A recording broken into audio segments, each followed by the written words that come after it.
apapun program yang This call is now being recorded. ya, sebagus apapun program yang Anda buat, tetapi Anda tidak bisa menghubungkan input dan outputnya, maka sistemnya tidak akan bekerja sesuai dengan apa yang Anda inginkan. Ya. Jadi untuk programnya sendiri, beberapa minggu yang lalu Anda juga sudah belajar banyak hal terkait input, output, timer, counter, fungsi perbandingan, fungsi aritmetika, bahkan fungsi-fungsi pulse, PWM, dan lain-lain. Ya. Dan saat ini adalah bagaimana cara kita menerapkan hasil pembelajaran tersebut pada plan-plan yang real. Oke. Nah, kita akan lihat ya, di sini saya juga sudah memberikan beberapa contoh kasus. Jadi nanti kita akan lihat bagaimana prinsip cara pengerjaannya. Tapi bisa jadi saya tidak akan memberikan jawabannya semua. Ya. Saya tidak akan memberikan jawabannya secara keseluruhan. Saya akan menjelaskan sistemnya. Dan paling tidak Anda bisa membayangkan itu input dan outputnya apa sih untuk kasus-kasus tersebut ya. Karena karena yaitu yang penting mendefinisikan dulu input dan outputnya, jangan sampai bagian output dihubungkan ke bagian input dan juga sebaliknya ya, untuk hardware-nya atau koneksi dari sistem tersebut ke PLC. Karena kan koneksi ke PLC-nya ada beberapa pilihan. Apakah mau mengkoneksikan ke bagian input digital, ke output digital, input analog atau output analog, dan bagaimana proses pengalamatannya. Ya, kemarin sebenarnya prinsip pengalamatan itu penting. Prinsip pengalamatan itu penting, jangan sampai Anda memprogram tetapi tidak tahu itu alamatnya siapa. Oke. Ya, nanti kita lihat dulu ya beberapa contoh kasus di sini. Kita mulai dari yang paling gampang dulu. Ya. Jadi buat ladder diagram pada PLC untuk mengatur operasional mesin press. Ya, operasional mesin press. Jadi kayaknya software-nya juga lagi error. Oke. Masih bisa. Ya, buatlah ladder diagram pada PLC untuk mengatur operasional mesin press tersebut agar dapat bekerja dengan benar, berikan penjelasan secukupnya. Nah, permasalahan di sini adalah kita tidak tahu dan tidak diberitahu input ini adalah apa. Input ini adalah apa. Lalu output ini adalah apa. Alamatnya di mana. Kalau misalkan kita tidak diberitahu, maka ya kita create sendiri atau kita buat sendiri alamatnya. Dan itu bebas. Artinya kalau misalkan conveyor itu mau kita hubungkan dengan persen Q0.5 nggak masalah. Selama memang di wiringnya, di hardware beneran PLC-nya itu Q0.5 itu terhubung dengan motor conveyor. Artinya kita, saya nggak mau pakai persen Q00 karena nggak mau aja gitu. Ya nggak masalah. Ya. Asal kita konsisten dengan kenyataan bahwa si conveyor atau motor conveyornya itu dihubungkan dengan persen Q05. Dan juga jangan sampai salah ya, Anda lalu menghubungkan conveyor atau motor conveyor dengan persen I 0.0. Ya, Anda harus tahu dulu conveyor itu adalah penggerak, ya, sesuatu yang digerakkan, yang dikontrol. Dia bisa jalan atau bisa mati. Kalau misalkan Anda belum tahu apakah itu output atau input, paling tidak Anda bisa membayangkan kita bisa menghidupkan dan mematikan si conveyor tersebut. Artinya, si conveyor itu adalah output. Kita mendefinisikan conveyor sebagai output. Lalu ada part detection sensor. Ada part detection sensor. Kita nggak tahu ya, apa sih maksudnya part detection sensor ini di sini, tapi dari gambar bisa kelihatan, oh ini dia mendeteksi ada benda atau enggak ya, ketika bendanya itu berada menghalangi di conveyor. Lalu di situ ada klem. Ya, ada klem. Apa ya klem itu? Klem itu kayaknya fungsinya untuk menjepit. Ya, fungsinya untuk menjepit. Lalu ada press arm.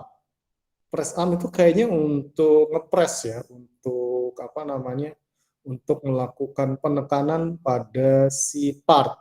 Part itu ceritanya adalah benda yang ditekan atau benda yang yang mengalami penekanan, benda yang mau kita operasikan.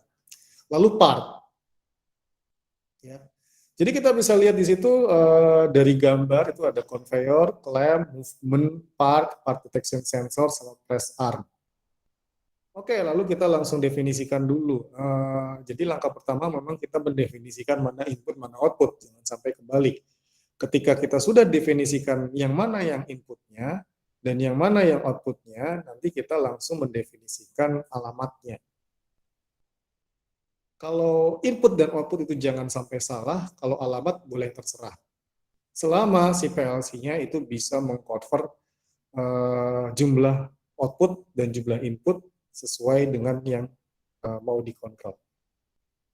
Oke, saya tadi sudah bilang bahwa conveyor itu adalah apa namanya output. Ya. Conveyor itu adalah output. Lalu part detection sensor itu adalah input. Ya. Part detection sensor itu adalah input, jelas. Kenapa part detection sensor itu adalah input?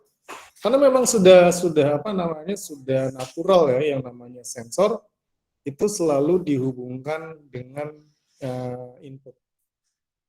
Sensor selalu dihubungkan dengan input. Alamat inputnya seperti apa itu terserah. Ya, alamat inputnya seperti apa itu terserah. Jadi jangan sampai Anda menghubungkan sensor dengan alamat output. Ya. Lalu yang ketiga klaim. Apa itu klaim? Kita bisa membayangkan bahwa klaim itu sifatnya kayak menjepit ya, menjepit benda. Jadi si benda tadi itu dijepit nanti sama si klaim. Nah, kira-kira pertanyaannya kenapa si klaim itu mau menjepit?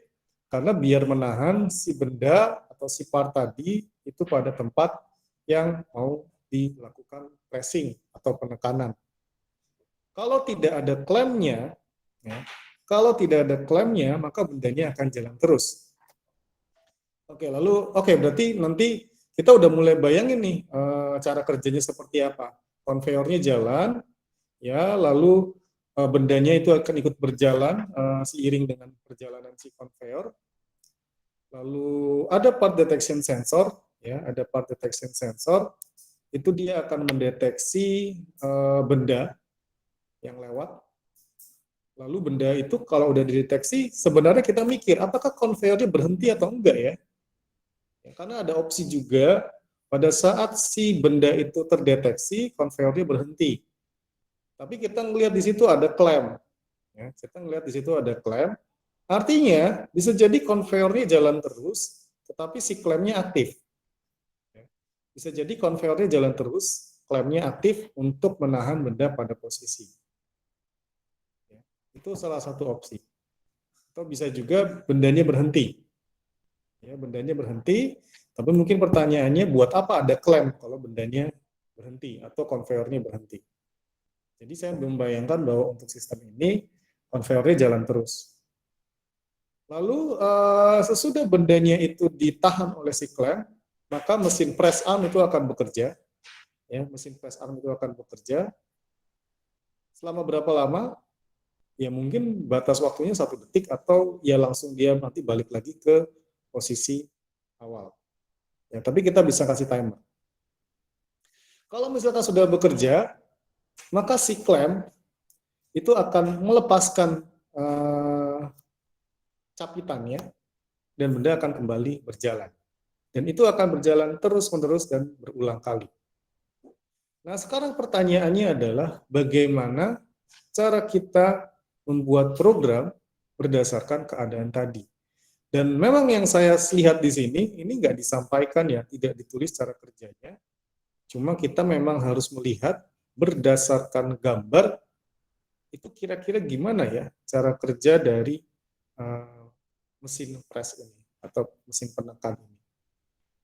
Oke, jadi kita bisa lihat konveyornya langsung jalan. Konveyornya langsung jalan. Kalau misalkan konveyornya langsung jalan, kira-kira gimana? Ini saya kasih contoh aja. Kalau konveyornya langsung jalan, kira-kira programnya akan seperti apa?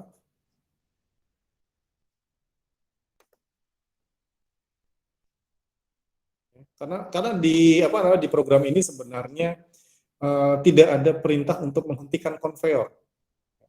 Tidak ada perintah untuk menghentikan konveyor. Jadi ya sudah, kalau misalkan tidak ada perintah untuk menghentikan konveyor, kita hubungkan saja si konveyor tadi dengan normally close.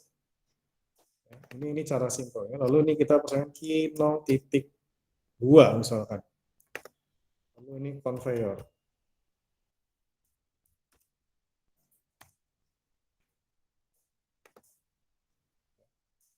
Artinya apa? Saya langsung membayangkan, oh berarti ini konveyornya akan jalan terus. Karena apa? Karena kita menghubungkan si konveyor dengan memori internal yang normally close dan kita tidak ada perintah untuk mematikan ini. Jadi ini bisa jadi sesuai ya, walaupun kayaknya nggak make sense. Ini kan suatu saat konveyornya harus berhenti ya. Tetapi mungkin nanti itu akan dijabarkan di program yang lain. Artinya di sini tidak ada tombol start untuk mengaktifkan konveyor ya, karena tidak ada ya udah kita anggap konveyornya jalan terus. Oke, lalu kemudian ya kita bayangin konveyor jalan ya. Lalu suatu saat bendanya menyentuh sensor. Ya, bendanya menyentuh sensor. Kita bayangkan dulu sensornya apa? Oh ini sensornya di sini. Ingat ya, sensor itu adalah input. Saya tulis mungkin satu ya.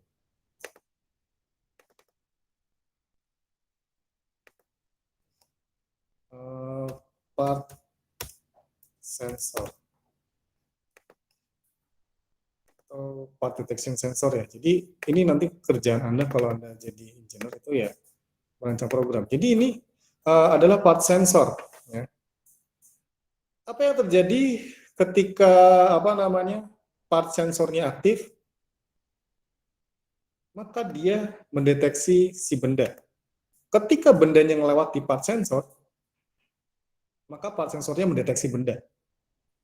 Nah, apa yang terjadi saat itu? Si klem aktif.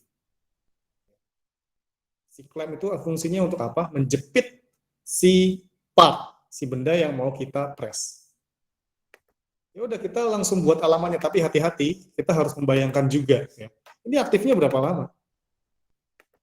Kalau misalkan si klemnya aktif dalam kondisi seperti ini terus, saya buat ini, nggak ada yang matiin, berarti nanti bendanya nggak jalan-jalan.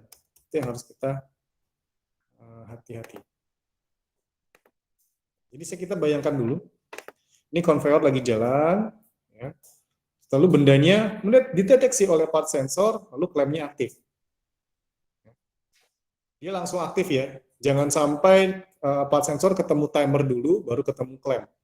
Kenapa? Nanti klemnya udah buru lewat, baru dijepit. Si klemnya bukan jepit benda, tapi menjepit yang lain. Ya, artinya kita harus hati-hati saat kita buat program. Nah, sekarang kita mikir, saat bendanya udah dijepit ya, jadi ketika klemnya bekerja, itu bendanya sudah terjepit. Nah, bendanya udah terjepit, press arm itu bekerja. Press arm itu bekerja. Jadi dia akan ngepres. Dia akan ngepres. Pertanyaannya, kira-kira apakah press arm-nya itu dia akan ngepres terus? Enggak. Press arm-nya itu akan bekerja pasti dalam rentang waktu tertentu. Ya, ini kita logika aja ya, makanya kita mulai membayangkan sistem.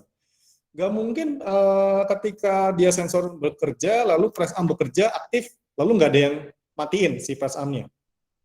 Kenapa nggak mungkin? Karena kalau nggak ada yang matiin, nanti dia pas udah neken, kan pas aktif itu dia neken ya. Ya udah ditekan aja terus. Padahal kan konveyornya masih jalan, terus mungkin di belakangnya masih ada part. Kalau misalkan keadaannya kayak gitu, dia nggak mundur-mundur, ya nanti malah numpuk partnya. Dia malah numpuk di situ semua. Artinya kita membayangkan bahwa si press arm-nya itu bekerja dalam rentang waktu tertentu. Nah, kita mulai membayangkan, oh timer berarti. Kita nggak dikasih tahu kita harus pakai timer, tapi kita pakai logika aja. Nggak mungkin bendanya ada di situ terus. Ya. Kita pakai timer aja. Pertanyaannya, timernya pakai timer jenis apa ya? Apakah on delay, apa off delay, atau juga pulse? Ya, sebenarnya untuk jenis timer itu kita bisa pakai jenis timer apapun karena semuanya itu bisa dipakai untuk semua keadaan. Mau pakai on delay, mau pakai off delay, mau pakai pulse, itu bisa dipakai untuk semua keadaan. Tapi memang ada beberapa keadaan di mana jenis timer tersebut itu lebih cocok dipakai karena hasilnya akan lebih simpel. Nah, kita bayangin di sini, oh saya mau membuat si press arm-nya itu menekan selama 1 detik. Setelah 1 detik, ya, setelah 1 detik, maka dia akan mundur kembali. Setelah 1 detik, dia akan mundur kembali. Tapi apakah itu saja yang terjadi? Tidak. Ada hal lain yang terjadi, yaitu saat dia selesai menekan 1 detik, si klemnya juga menjadi tidak aktif. Kenapa? Karena kan nggak mungkin si bendanya yang udah dipres ditahan terus sama si klem. Dia pasti ingin melepaskan partnya, biar si partnya itu bisa maju lagi ke melaju lagi di conveyor. Jadi kita bisa bayangkan, oh kalau kasusnya seperti itu programnya, kita bisa buat ini klemnya. Ini kita jadikan input, nggak masalah. Jadi kita sekuensialnya jadi kita jadikan ini input.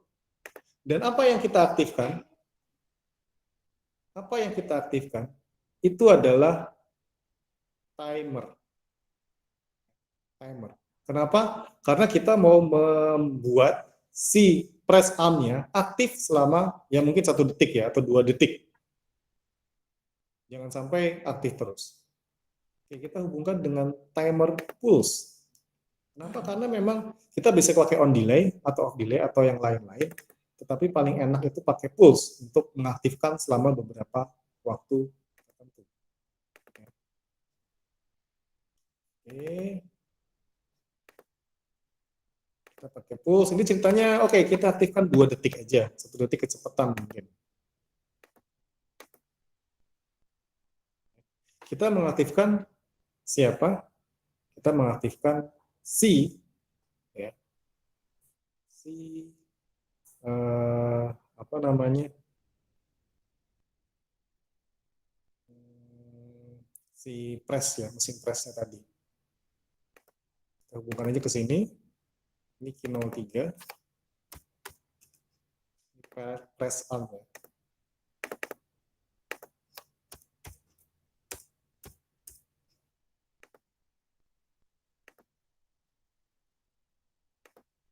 Oke. Nah, jadi ini kita lihat ya. Jadi kayaknya simple. Jadi conveyor jalan terus. Ketika bendanya mendeteksi ketika sensornya mendeteksi ada benda, klemnya aktif. Dan saat klem aktif, timernya aktif, dia mengaktifkan press arm selama 2 detik. Jadi kalau 2 detik, setelah 2 detik dia menjadi tidak aktif dan mundur kembali. Permasalahannya adalah bagaimana cara kita menonaktifkan klem.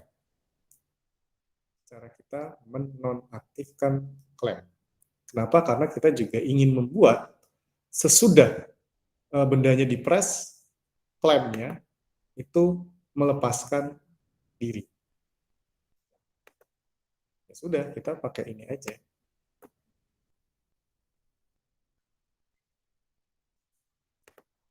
Ya, ini klem lagi.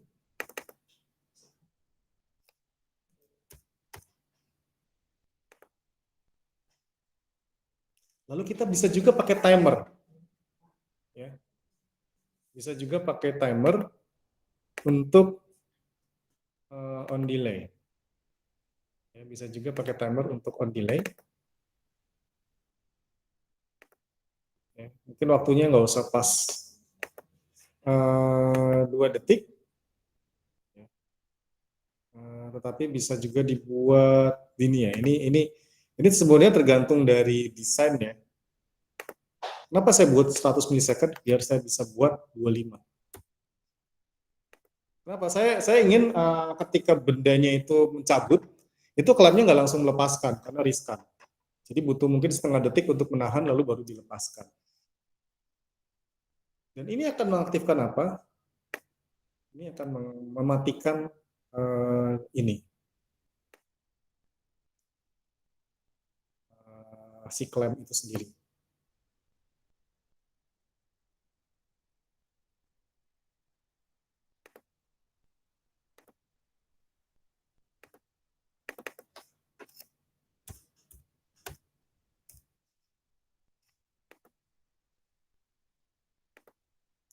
Oke, jadi kita bisa langsung membayangkan ya, ini konveyor jalan terus. Konveyor jalan terus. Lalu ini part sensor, begitu mendeteksi ada benda, klaimnya aktif. Saat klaimnya aktif, dia melakukan 2 perhitungan. Yang pertama adalah dia memastikan press arm-nya bekerja selama 2 detik. Setelah 2 detik, dia dicabut. Dan yang kedua, setelah 2,5 detik, ini adalah setelah 2,5 detik, ini akan terbuka. Nah, saat ini terbuka, ini akan terbuka juga. Saat ini terbuka, bendanya akan lepas. Ketika bendanya lepas, konveyornya kan masih jalan, jadi bendanya tetap akan jalan. Dan saat ini terbuka, ya, saat ini terbuka, maka ini akan tutup lagi. Ini akan tutup lagi sehingga ini kembali menjadi normally close. Ya, saat ini kebuka dia akan, jadi kita lihatnya seperti ini. Ya, ini kan dia akan buka ini. 2,5 detik kemudian ini kebuka. Ini akan mati. Saat ini mati ini akan putus. Saat ini putus dia akan mutusin ini. Saat putusin ini dia akan balik lagi ke posisi semula. Jadi bisa dilihat ya bahwa ini adalah program untuk mengerjakan soal tadi. Soal yang nomor 1 tadi. Tidak ada perintah sama sekali di soal ini untuk ini saat ini bergerak berapa detik dan lain-lain, enggak. Kita harus bisa membayangkan cara kerjanya berdasarkan gambar yang ada. Ya itu ya, ini untuk nomor 1. Jadi kalau misalkan Anda bayangkan, oh ya nomor 1 sebenarnya simpel, tetapi memang butuh kemampuan untuk membayangkan cara kerja dari sistem ini. Programnya juga seperti ini saja ya. Yang nomor 1. Ya, kalau ada pertanyaan dipersilahkan ya, terkait dari soal nomor 1 latihan ini. Untuk soal selanjutnya saya kasih gambaran aja, nanti Anda yang kerjakan.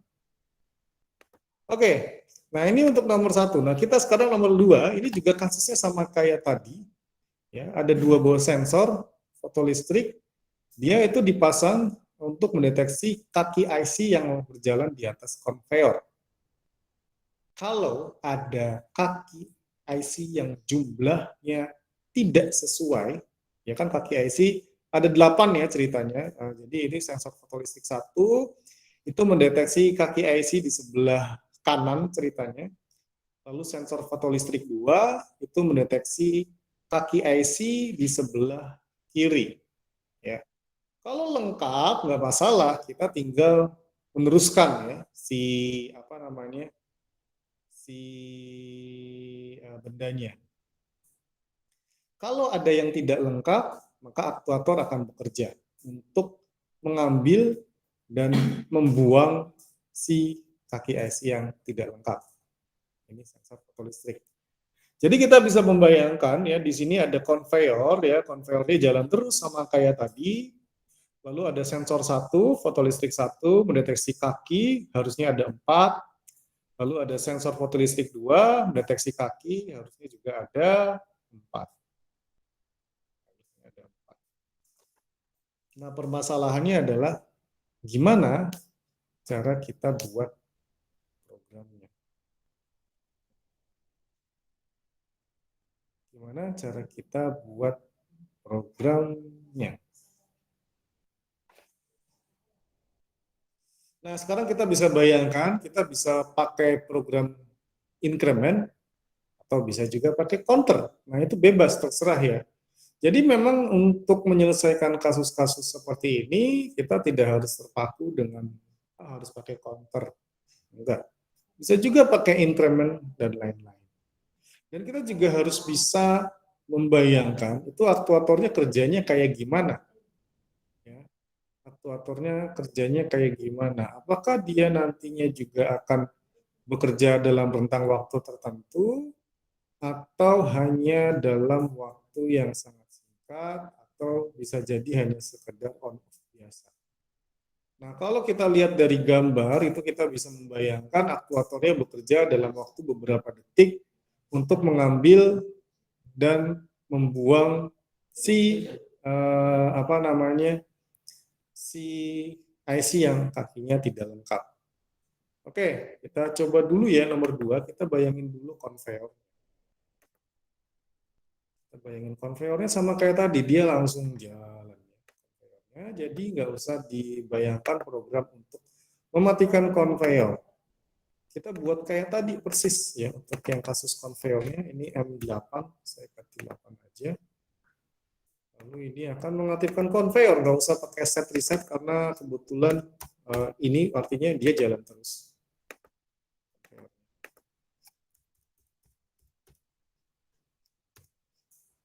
Nah, sekarang kita akan lihat ya ada apa namanya sensor fotolistrik yang mendeteksi bendanya, ya, yang mendeteksi bendanya itu harus apa? Harus sama dengan 8. Masing-masing harus menghitung sampai 4. Masing-masing harus menghitung sampai 4. Sekarang kita bayangkan ya. Kalau harus menghitung sampai 4, kita bisa bayangkan ini adalah sensor. Kita pakai counter aja deh, nggak apa-apa. Kita pakai counter biasa. Dan ada berapa counter? Ya. Ada berapa counter? Kita bisa bayangkan counternya itu ada bisa dibikin 1 sebenarnya, tapi kita biar aman kita bikin 2. Dan kita tetap harus menggunakan bagian reset, ya. Bagian reset dan counter up. Resetnya itu apa? Nanti kita akan lihat. Kenapa? Karena kalau counternya nggak di reset, nanti dia akan ngitung terus dan itu nggak efektif. Kita harus mengembalikannya ke 0. Mengembalikannya pada saat kapan? Pada saat si sensor fotolistrik sudah selesai menghitung sampai sampai 4. Nah, sekarang kita bayangin lagi di sini. Ini kan posisinya seperti ini ya. Jadi ketika dia jalan, sensor fotolistrik 1 kan kerja duluan ya. Sensor fotolistrik 1 itu kerja duluan, baru sensor fotolistrik 2. Jadi kita buat dulu di sini sensor fotolistrik 1 kerja duluan. Ini kita buat di sini misalkan ini I sensor itu selalu input ya, I0 1. Ini sensor fotolistrik 1.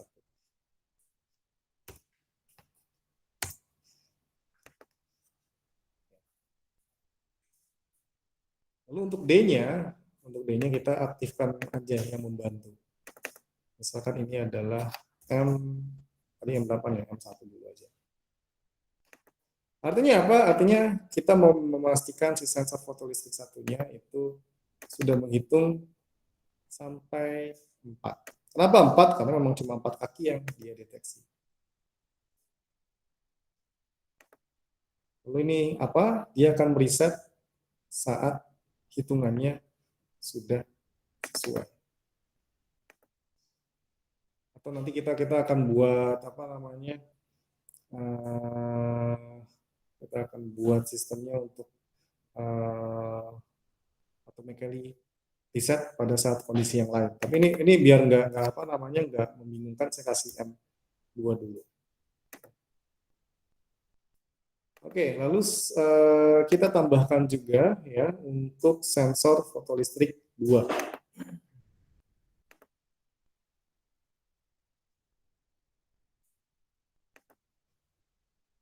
Sensor fotolistrik 2.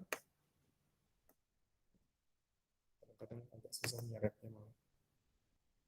Nah, ini tadi di sini sama sini ya, yang kita butuhkan reset sama counter up. Sensor fotolistrik 2 I02 deh ceritanya.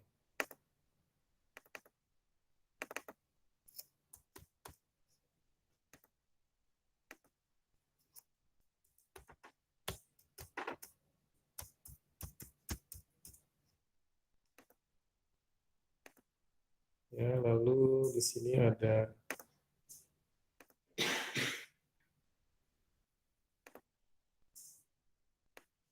M3 aja deh.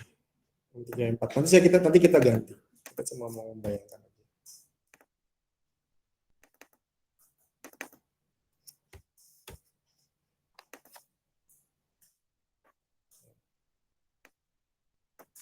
Itu juga sama, menghitungnya sampai 4.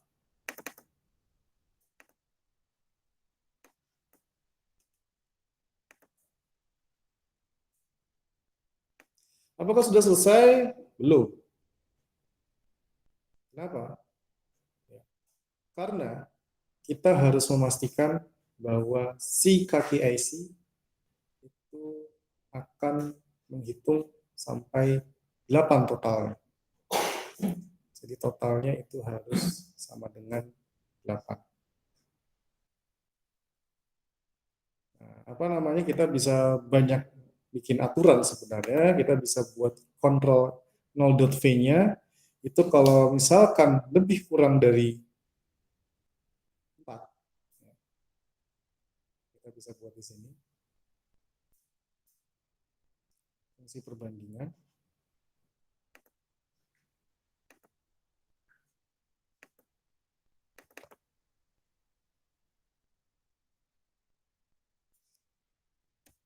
Channel.v, ingat ya, channel.v adalah value counter dari counter 0. Itu misalkan dia lebih kecil dari 4, dia ngaktifin M yang lain ya, M5.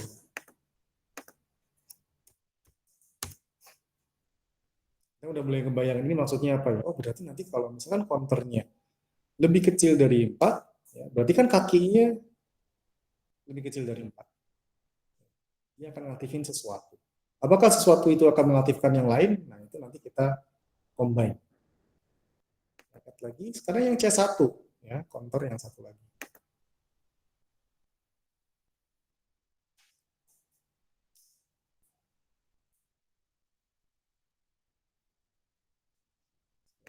Sorry, ini. Fungsi perbandingan.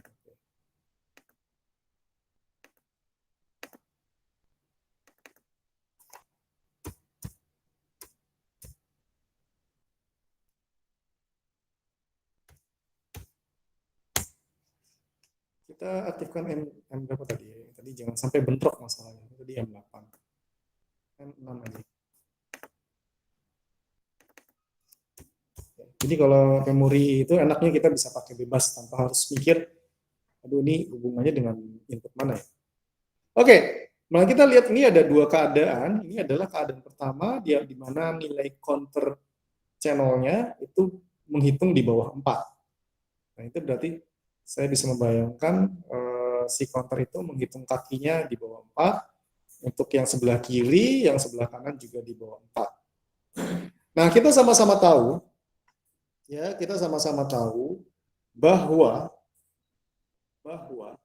aktuator itu bekerja saat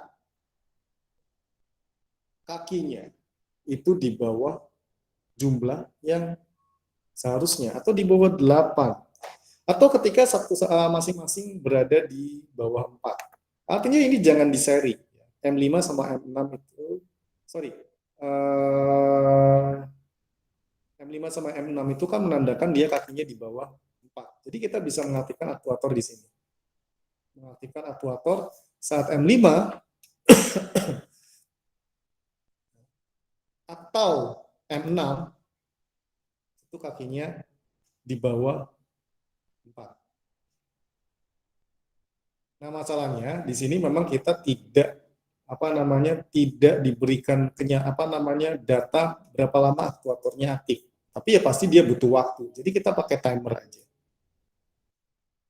Kita pakai timer.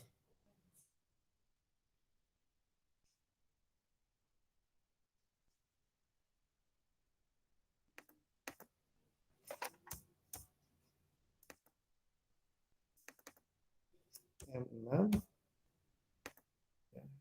Artinya apa? Dengan atau ini berarti kalau salah satu aja di bawah 4, itu langsung aktif aktuatornya. Berarti kan kakinya bisa jadi yang kiri lengkap, yang kanan kurang. Jadi jangan diserikan. Kalau diserikan berarti harus harus dua-duanya di bawah 4. Kalau misalkan seperti itu nanti aktuatornya kalau salah satunya lengkap malah nggak jalan. Kita harus membuat aktuatornya jalan saat salah satunya itu nggak lengkap. Nah, kita hubungkan dengan apa? Apakah kita langsung hubungkan dengan aktuator? Tidak. Kenapa tidak? Ya, kita ngelihat bahwa ini bendanya itu ya udah kita bayangin aja dia langsung nyambut ya aktuatornya. Tetapi kan pasti aktuatornya bekerja selama beberapa waktu. Berarti kita butuh timer lagi. Sorry kok ini. Nah, pertanyaannya bisa nggak kita ngubungin seperti ini? Kita bisa. Kita pakai timer pulse. Nah, ini memang secara gambar kayaknya simpel banget aktuatornya. Ya udah kita bayangin aktuatornya kerja selama 5 detik aja. Atau mungkin 3 detik ya. Memang nggak ada perintahnya di situ, tapi ya kita bayangin tidak mungkin habis buang terus dia langsung balik sendiri. Dia pasti butuh waktu untuk kerja.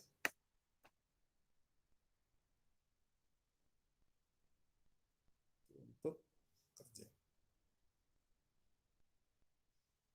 Ini itu adalah Kino berapa ya? Kino 1. Itu aktuator pembuang IC. Pembuang IC rusak. Bekerjanya selama 3 detik. Ya itu terserah ya. Jadi kalau ada dapat soal kayak gini, Anda berimajinasi ini kira-kira anaknya kerjanya berapa lama. Jadi Anda bisa lihat bahwa seandainya salah satu kaki itu dia nilainya di bawah 4, dia langsung aktif ya karena ini atau aktifkan aktuator di sini. Ini belum selesai. Apa saya bilang belum selesai? Counternya itu harus dikembalikan lagi ke nilai 0. Counternya itu harus dikembalikan lagi ke nilai 0. Nah, itu caranya gimana? Nah, itu yang jadi tugas. Jadi, seperti saya bilang, saya akan mengasih gambaran di awal, tetapi Anda selesaikan sendiri. Jadi tugasnya adalah ini sudah sampai ke aktuator. Ya, aktuatornya udah ngebuang nih selama 3 detik. Tapi si counter ini dia harus dikembalikan ke 0. Nah, gimana caranya ngebalikin si counternya untuk 2 keadaan. Keadaan di mana si sensornya menghitung lengkap, tetap harus dibalikin, sama keadaan ketika sensornya menghitung kurang, tetap harus dibalikin. Artinya si counter ini ya dia harus mengembalikan keadaan ke nol berapapun jumlah IC-nya.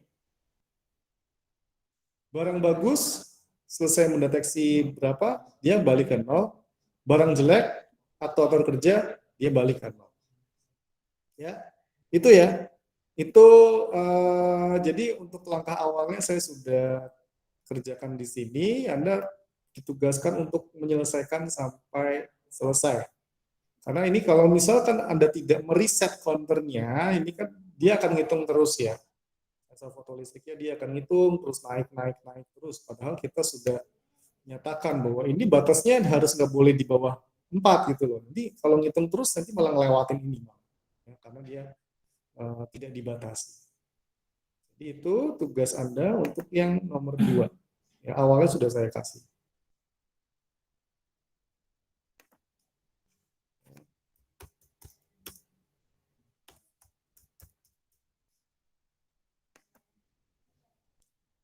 Itu nanti Anda kerjakan. Karena memang itu real situation ya, jadi membayangkan gimana ya cara menghentikan counternya saat kakinya lengkap, counternya juga harus berhenti, saat kakinya nggak lengkap, counternya juga harus berhenti ngitung.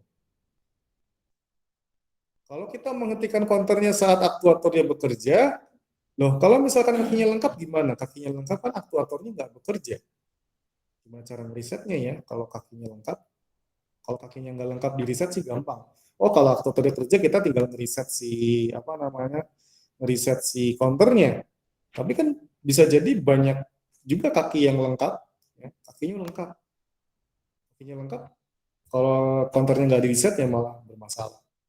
Jadi gimana cara mereset counter untuk dua keadaan? Oke, itu untuk yang nomor 2. Nah, ini adalah soal yang nomor 3. Jadi ini Anda bisa lihat, buat ladder diagram sesuai dengan ini, ya, gambar ini. Jadi kaleng kosong itu berada pada conveyor dan dia jalan. Nah, ini lagi-lagi conveyor ya, conveyor oriented. Lalu ada sensor fotosensor yang mendeteksi agar kaleng berada tepat pada posisi pengisian sensor. Nah, sensor tersebut akan aktif jika mendeteksi adanya kaleng. Artinya ini mirip sama yang soal nomor 1 ya. Soal nomor 1, ada conveyor jalan, terus ada sensor fotolistrik mendeteksi kaleng. Nah, sensor tersebut, kadar cairan yang diisikan akan deteksi oleh level sensor. Jika level cairan sudah sampai pada level yang seharusnya sesuai setting, level sensor akan aktif, conveyor akan berjalan lagi setelah kaleng terisi sesuai dengan level yang disetting, dan proses pengisian dianggap selesai. Berarti ini beda sama yang tadi, ya. Kalau yang nomor 1 dan nomor 2 conveyornya jalan terus, maka di sini conveyornya berhenti saat si kaleng berada pada posisi yang dideteksi oleh fotosensor. Ya, kita bisa lihat ya.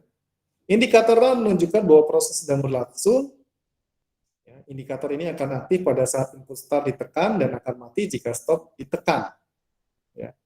Indikator standby akan aktif pada saat sistem sedang istirahat atau tidak proses. Indikator full hanya akan aktif pada saat level cairan sudah mencapai level yang diinginkan dan mati kembali sesaat setelah kaleng meninggalkan stasiun. Ya, ini aplikasi PLC yang lain ya, untuk sistem yang mirip sama tadi ternyata berbeda juga. Sekarang kita membayangkan. Berarti kalau saat start ditekan, maka conveyornya akan jalan.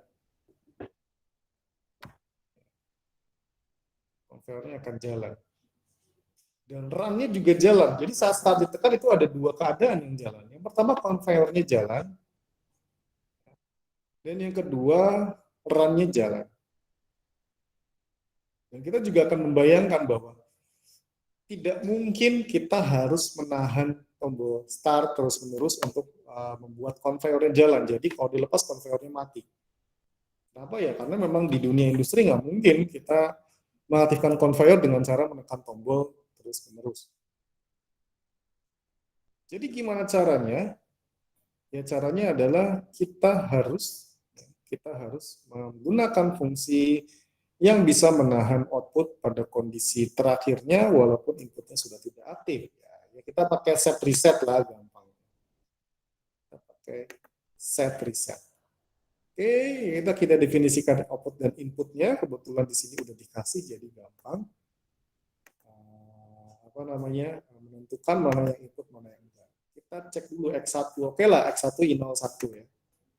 I01 ditekan ya, ini sorry.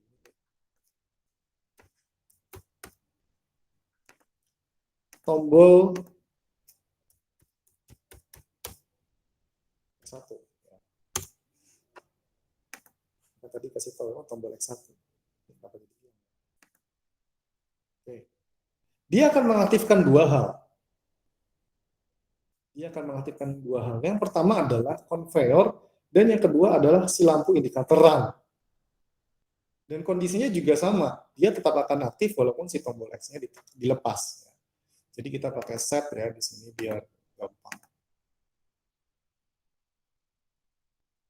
Di sini kita lihat.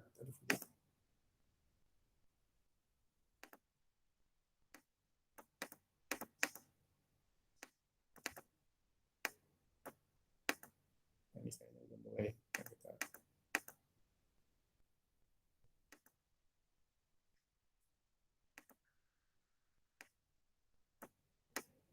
Oke. Ya, ini kita lihat dulu deh di awal. Kayaknya ini dikasih alamat sih. Oh, kontur conveyor-nya Y4. Lalu run. Ini run-nya nggak dikasih alamat sih, Y0 aja kayaknya. Oke, ini run. Berarti Q00. Q00 itu adalah lampu run. Kita kembali lagi main lampu, nggak masalah.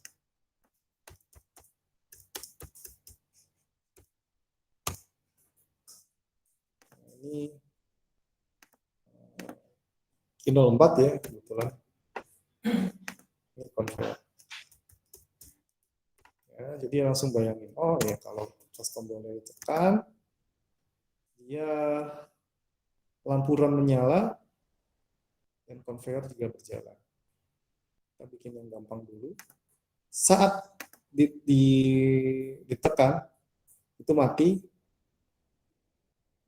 Jadi saat X1 ditekan, lampu run-nya akan mati.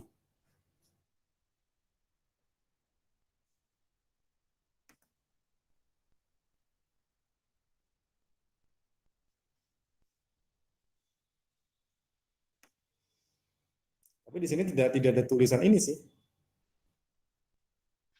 Tidak ada tulisan conveyor-nya mati.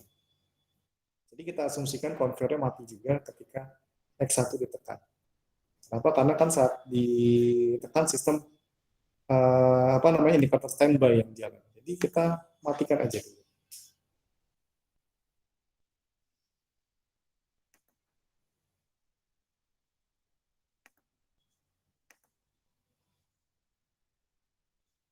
Tombol berapa ya tadi kayaknya ada yang oh X0 X1 kebalik ya. Ini kita ganti ya. X1. Sorry ini X0. Ganti.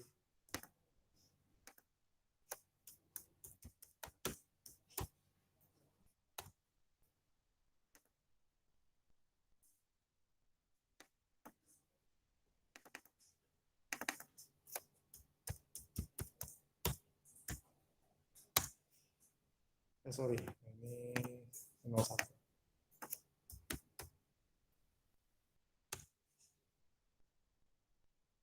Ya, tombol X1 ini dia akan mematikan si lampu run, tapi mengaktifkan lampu standby.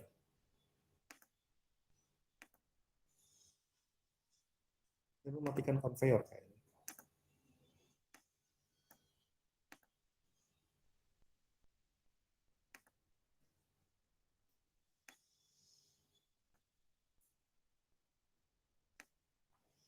Lampu standby itu alamatnya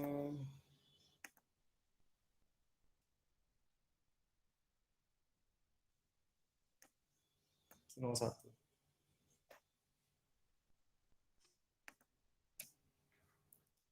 Di 01 dia aktif.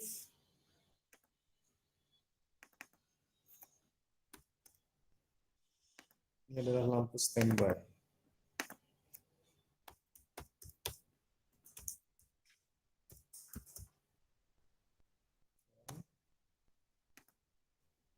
Ini tadi apa namanya?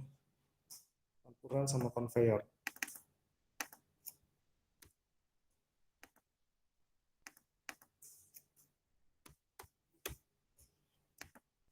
Ya. Nah, ini kita bayangkan ya. Jadi, oh ini aktif saat ini ditekan dan dia akan mati saat X1 ditekan semuanya. Lalu kita akan membayangkan juga ya, lalu bendanya berjalan. Bendanya berjalan saat ditekan, bendanya berjalan kalengnya. Dan kaleng itu dia nggak punya alamat ya. Kaleng itu kan benda. Benda itu nggak ada alamatnya. Jadi gimana?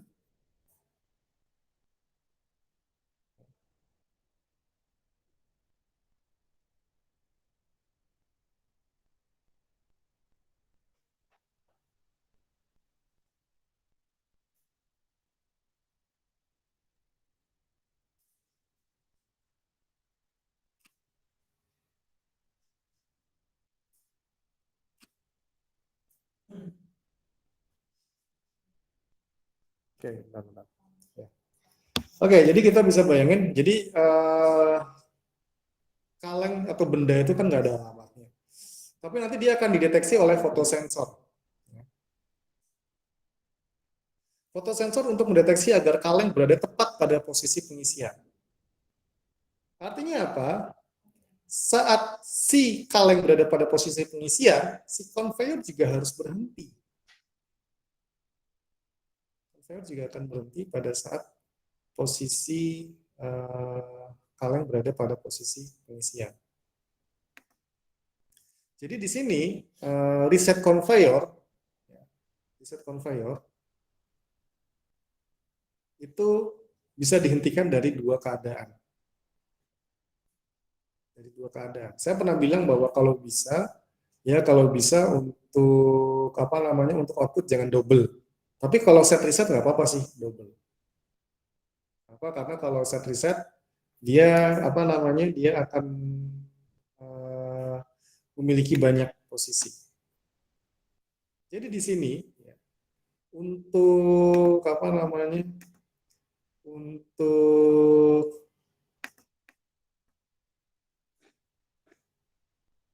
X1 ya sorry X4 ya, X4 itu adalah I04 ceritanya.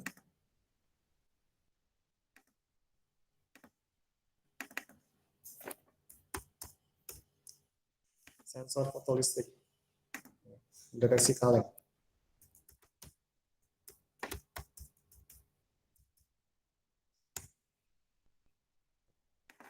Sensor fotolistrik mendeteksi kaleng, dia juga akan membuat konveyornya mati. Nggak masalah, kita buat konveyornya mati lagi. Jadi dia matinya dari dua keadaan. Yang pertama adalah saat dimatikan pakai tombol X1, yang kedua saat sensor fotolistrik aktif. Nah, yang kita buat di sini adalah caranya ini konveyor T04. Nah, sensor fotolistrik tadi ini juga mengaktifkan solenoid. Jadi saat sensor fotolistrik aktif, konveyornya berhenti, maka solenoidnya juga aktif. Apakah dia pakai set? Nah, ini yang perlu kita pikirkan. Pakai set nggak ya si solenoidnya? Tapi sensornya juga ada di situ aktif terus ya. Kayaknya nggak butuh deh. Ya, memang nggak butuh set. Ini Y3 ya, tadi kita lihat.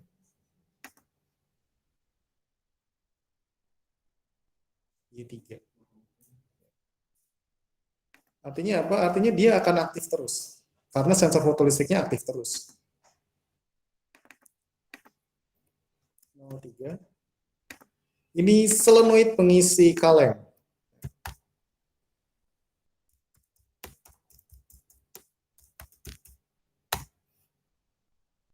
kalau Anda udah biasa program kerja kayak gini, ini menarik sih.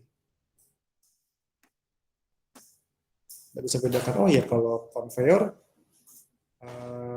kita reset aja. Kita reset lagi. Nanti di setnya pakai keadaan yang lain. Oke, solenoid, dia aktif. Solenoidnya dia aktif. Sampai kapan si solenoid aktif? Sampai level sensor terdeteksi. Kita bisa lihat. Jadi nanti solenoidnya harus mati saat level sensor terdeteksi. Level sensor mendeteksi cairannya udah penuh. Ini kan di sini ada level sensor ya, X3. Jadi gimana ya cara bikin programnya? Kalau misalkan level sensor mendeteksi ada cairannya sudah penuh, maka si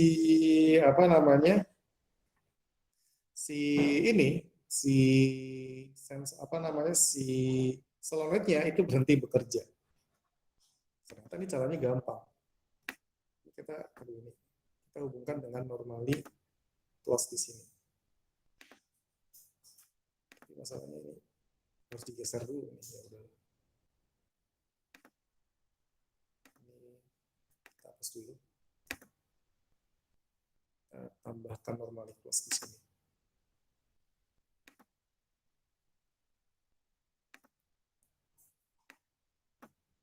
Ya, kita lihat solenoid tadi level sensornya adalah X3, jadi kita ceritanya I03 aja.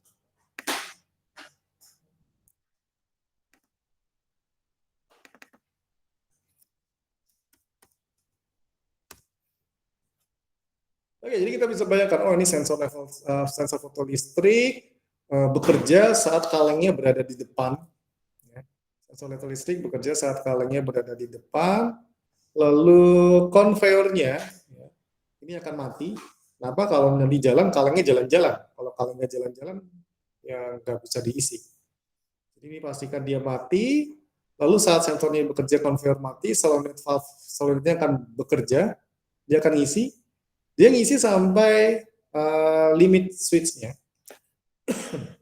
Limit switch-nya itu aktif. Saat aktif dia akan kebuka. Saat aktif dia akan kebuka. Lalu apa yang terjadi? Kita melihat bahwa pada saat limit switch-nya aktif, ya, konveyornya jalan lagi. Konveyornya jalan lagi.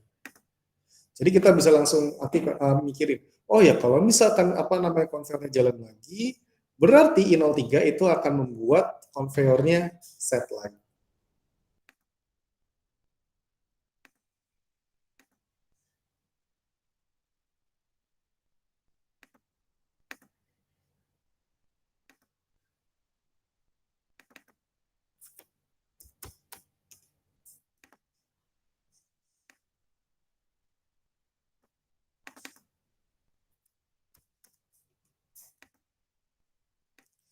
Ya, jadi kita bisa lihat ya, ini gambaran sistem secara keseluruhan. Tombol X0 ditekan, lampu run jalan, konveyor jalan. Ya. Ini kalau misalkan konveyor jalan, terus kan konveyornya jalan, kalengnya gerak. Sampai sensor fotolistrik mendeteksi keberadaan kaleng. Nah, saat sensor fotolistrik mendeteksi keberadaan kaleng, konveyornya berhenti. Ya, jangan jalan. Kalau jalan nanti dia kemana-mana pengisiannya. Nah, saat berhenti, ini kan dia solenoidnya akan bekerja, pengisi kaleng, dia akan isi terus sampai ini saya belum kasih nama, sensor levelnya aktif. Saat sensor levelnya aktif, dia kan normally close, dia langsung ngebuka ini, solenoidnya berhenti bekerja. Artinya dia nggak ngisi cairan lagi ke kaleng. Dan nggak ngisi cairan lagi ke kaleng, ini juga akan membuat konveyornya jalan. Dan saat jalan, konveyornya ini juga akan jadi tidak aktif, jadi nanti dia ini jadi tidak aktif lagi, dan berulang seperti itu seterusnya. Ya, berulang seperti itu seterusnya. Jadi bisa dibayangkan bahwa program ini akan berulang terus-menerus sampai kita tekan tombol X1.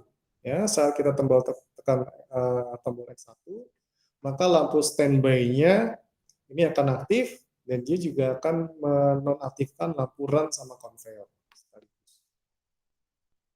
Ya, jadi ini untuk nomor 3 kebetulan ternyata saya kerjakan semua, jadi ya udah tadi tinggal disalin aja. Kalau gitu nanti PR-nya yang nomor 4. Yang nomor 4 saya kasih sebagai PR seperti ini. Ya. Jadi saya nggak akan bikin programnya, tolong dikerjakan, karena nomor 3 tadi ternyata udah dibuat. Jadi sebuah mesin pencetak barang itu menggunakan silinder elektropneumatik untuk menekan dan mencetak barang. Sebuah mesin pencetak barang menggunakan silinder elektropneumatik untuk menekan dan mencetak barang. Urutan langkah kerjanya ini seperti ini. Ya. Yang pertama, jika switch S1 ditekan, ya ini switch S1 ditekan, ini ada gambarnya ini. Ya, switch S1 ditekan, dia akan menggeser ke sini, mendorong si benda. Sehingga bergerak maju, menggeser barang ke tempat pencetakan. Ini ceritanya di sini ya. Ini di benda sini, dia didorong. Dia akan berada di tempat pencetakan. Ketika solenoid valve Y1 terkena limit switch S9, valve Y1 menjadi tidak aktif, ya, sehingga silinder kembali berjalan mundur. Jadi kita bayangin dia valve-nya bergerak maju, saat kena limit dia mundur lagi. Ya. Jadi begitu cara kerjanya, dia nekannya saat switch-nya ditekan, ya, ditekan lalu ketika si limit switch S9-nya aktif, dia mundur. Nah, 2 detik setelah limit switch S9 aktif, solenoid valve Y3 aktif, ya. Y3 ini di sini. Y3 aktif. Sehingga silinder lalu bergerak turun dan menekan barang yang ada di bawahnya. Ketika limit switch S11 aktif, solenoid valve Y3 mati, silinder kembali ke tempat awalnya. 2 detik kemudian Y4 aktif, silindernya naik mendorong barang ke atas. Y2 aktif dan meniup barang tersebut. Ketika barang tersebut jatuh dan melewati sensor optik, saat itu S12 akan aktif, maka Y2 akan mati sehingga benda tidak ditiup lagi dan silinder Y4 akan turun. Ini sistem akan bekerja seperti semula lagi. Jadi ini kalau misalkan digambarkan seperti ini sih sebenarnya. Jadi ini bendanya di awal maju, dia akan ke sini dan ini akan mundur lagi. Lalu setelah itu 2 detik kemudian dia akan dipres, mundur lagi, dipres, ini lagi, lalu ditiup sama ini, supaya bendanya masuk ke sini. Saat mendeteksi ini dia akan mundur dan dia akan bekerja dari awal lagi. Artinya apa? Artinya dari segi soal ini sebenarnya cuma urutan-urutan biasa, urutan langkah pengerjaan mesinnya. Ya. Jadi nanti tolong dibuat programnya. Ketika ini ditekan, ya dia mendorong benda ke sini, maka dia akan sampai di sini. Ya. Pistonnya nanti mundur lagi, lalu dia akan nekan dari atas, mundur lagi, nekan dari bawah, mundur lagi, ditiup sama si ini, lalu dia akan jatuh ke sini. Saat jatuh, dia akan dideteksi oleh sensor ini, dan ini nanti akan mundur lagi, dan sistem kembali berjalan dari awal lagi. Ya itu ya, untuk nomor 4, ya, silakan dikerjakan. Jadi untuk tugas di rumah itu adalah menyelesaikan nomor 1 sama nomor 2. Menyelesaikan nomor 2, ya karena kayaknya nomor 1 tadi udah ya. Nomor 2 tinggal bagaimana meriset. Nomor 3 juga udah ya, nomor 3 udah. Jadi sekarang kita lihat nomor 4-nya harus seperti apa. Dan seperti yang saya bilang untuk nomor 4 sebenarnya cuma urutan-urutan biasa. Maju mundur di sini, bendanya jatuh ke sini, atas maju mundur, bawah maju mundur, ditiup sama ini, detek sama ini, balik ke keadaan semula. Ya itu, jadi itu kurang lebih materi ya aplikasi dari PLC ya, memang saya sengaja ngasih contoh-contoh yang memang real, bukan kita nggak lagi apa namanya mengerjakan program, maksudnya bukan mengerjakan program, kita tidak lagi mempelajari jenis-jenis bahasa pemrograman yang lain, kita mengaplikasikan ladder yang sudah kita pelajari untuk berbagai kasus di dunia industri ya, baik yang simple maupun yang agak sedikit kompleks ya. Tapi memang masih ada sedikit materi lagi sesudah apa namanya sesudah kita mempelajari sistem otomasi, yaitu terkait dengan PID control atau control PID menggunakan PLC, karena kita juga bisa melakukan pengontrolan menggunakan PLC untuk sistem kendali PID. Ya. Oke, seperti itu ya. Kalau ada pertanyaan dipersilakan. Ya, kalau ada pertanyaan dipersilakan. Untuk yang apa namanya, untuk yang MBKM, bagi yang belum meminta rekomendasi, tolong disegerakan. Karena sekarang udah tanggal 28, jadi bukan masih ya, tinggal 3 hari lagi sampai hari Jumat. Kamis Jumat itu kalau bisa jangan digunakan untuk apa namanya, untuk apply, takutnya semua orang berpikir hal yang sama, udah menjelang akhir tahun pada sibuk apply, lalu crash. Itu biasa terjadi di Indonesia, di mana servernya biasanya tidak memuat kapasitas yang besar, jadi tidak bisa mengantisipasi keadaan di mana orang se-Indonesia mengakses. Ya. Itu yang makanya kenapa saya agak bilang kita memang butuh timing yang tepat untuk mencari perusahaan, jangan terlalu cepat. Kalau terlalu cepat nanti belum pada buka semua, ya. Tapi juga jangan terlalu lama. Kalau terlalu lama nanti crash pada saat kita melakukan proses pelamaran. Ya. Oke, jadi memang seperti itu ya. Jadi yang seperti saya sampaikan kemarin, kayaknya semua berminat untuk ikut MPKM, nggak apa-apa, itu bagus. Tapi memang ada konsekuensinya, bisa jadi ada diterima atau enggak ya, kita kan cuma bisa menyerahkan ke perusahaan. Ya, tapi bagi yang tidak diterima di semester 6, Anda masih bisa mengajukan untuk semester 7. Ya oke, tidak ada pertanyaan ya? Atau masih ada yang mau ditanyakan terkait hal lain, itu dipersilakan juga.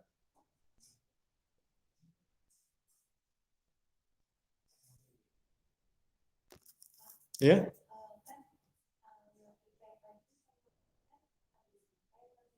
Hmm. Hmm.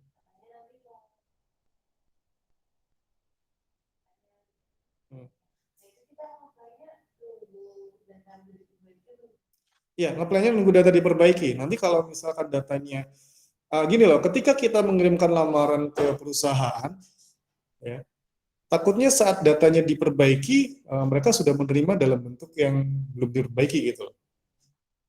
Tapi gini, memang apa namanya ya, kalau misalkan sampai tanggal 29, 30 itu datanya belum terperbaiki, ya dilamar aja sih, daripada apa namanya, stres. Jangan ngelamar tanggal 31 ke 30 sih. Ya, kalau bisa memang tanggal 29 ya. Ya. Ya itu makanya jangan itu, karena itu kan ada terkait dengan proses seleksi ya. Proses seleksi itu kan bukan melawan satu provinsi tapi se-Indonesia. Ya, kalau misalkan tidak sesuai, itu takutnya nanti mengurangi kemungkinan diterima. Ya, jadi memang ditunggu aja, ditunggu apa namanya, ditunggu sampai diperbaiki, karena kita nggak mau mengambil resiko perusahaannya nggak update. Kan kayak misalkan kita apply perusahaan, terus dia nerima IPK segini, ya saat diubah kan siapa tahu pengubahannya tidak diterima oleh perusahaan. Dia kan menerimanya dalam bentuk kayak kita kayak apa namanya, kayak kita ngirim data email, terus ya kita udah update di data awalnya, emailnya kan udah dikirim. Jadi jangan dulu kalau saran saya, tapi memang ya apa namanya, ya memang tergantung dari administrasinya, jangan lewat tanggal 30 juga. Tapi ya nanti kita lihat lagi. Oke, ada pertanyaan lain? Pak Zeta, permisi Pak Zeta. Iya ya. Tapi di data saya aku nggak ada IPK sama itunya ya Pak. Nggak ada IPK. Hmm. Ya mungkin diperbaiki aja. Kalau misalkan di MBKM-nya nggak ada IPK, tolong ke Mas Ardian untuk memberikan IPK ya. Saya belum pernah lihat sih kalau data aslinya seperti apa. Jadi di akunnya tuh, di data pribadinya tuh, kalau orang-orang kan ada keterangan tuh, informasi akademiknya tuh ada IPK-nya tercantum. Kalau di sini nggak ada itu. Ya mungkin kontak ke Mas Ardian aja. Misalkan di NIK nggak ada, IPK nggak ada, langsung kontak aja. Kalau NIK udah kata Pak Ardiannya tuh sekitar besok katanya gitu. Ya langsung IPK-nya juga minta yang update-nya. Bisa jadi nggak kedetek kan di situ. Baik Pak. Mungkin gitu Pak. Terima kasih Pak. Cuman kalau misalnya kita nyoba apply, coba tuh nanti keluar Pak. Jadi bisa mungkin CV sama kita terus kayak kita udah mau daftar, cuman coba buat lihat kayak katanya tuh juga. Kalau Oh ya, saya belum tahu karena saya kan nggak ngeplay. Oh, mungkin ya dicoba aja dulu daftar Mas. Tadi kata apa namanya teman-teman Anda itu baru keluar ketika saat Anda mau daftar ya.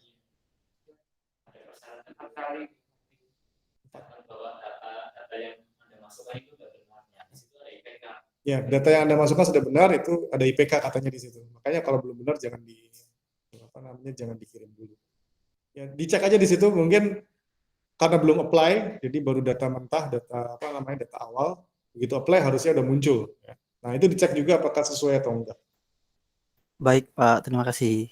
Ya. Oke, ada pertanyaan lain? Ya. 5, tadi saya udah jawab sih. karena ini apa namanya ya, kita kan lagi semester 5, artinya perusahaannya tahu bahwa ini lagi menjalani semester 5, nanti kerjanya di semester 6.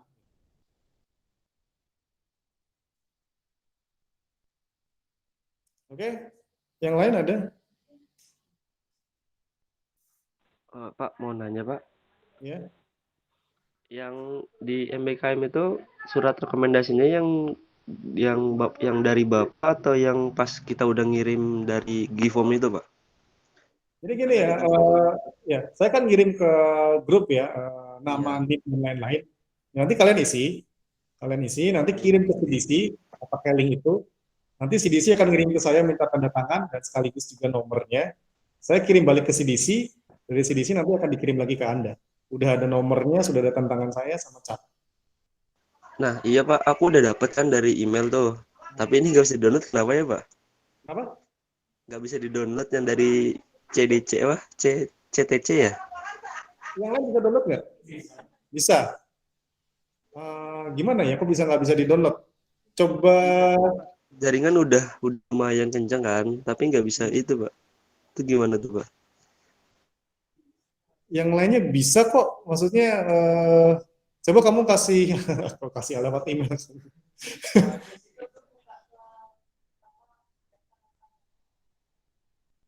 Enggak gini, soalnya yang lain bisa. Artinya takutnya memang dari jaringan kamu atau dari mungkin kamu browser kamu atau tipe Windows kamu, nggak tahu ya. Oh, iya, mungkin nanti saya coba lagi kali Pak. Kalau ada Oke. kendala, saya tanya Bapak lagi. Makasih Gini, Pak. sebenarnya saya udah ada sih, ada apa namanya, karena saya yang tanda tangan, saya juga ada filenya. Tapi nanti saya kalau misalkan memang benar-benar kayak, aduh udah nggak bisa dapat lagi, nanti minta ke saya aja. Iya Pak, baik Pak. Kayak yang lain?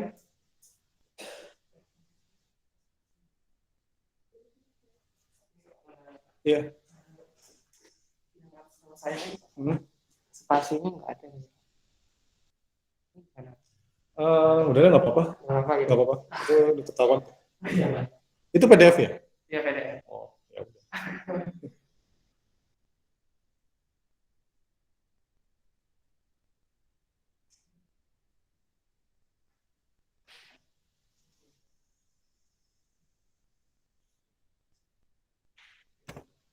Oke, kalau nggak ada, mungkin cukup sekian ya pertemuan hari ini. Jangan lupa tugasnya dikerjakan untuk minggu depan.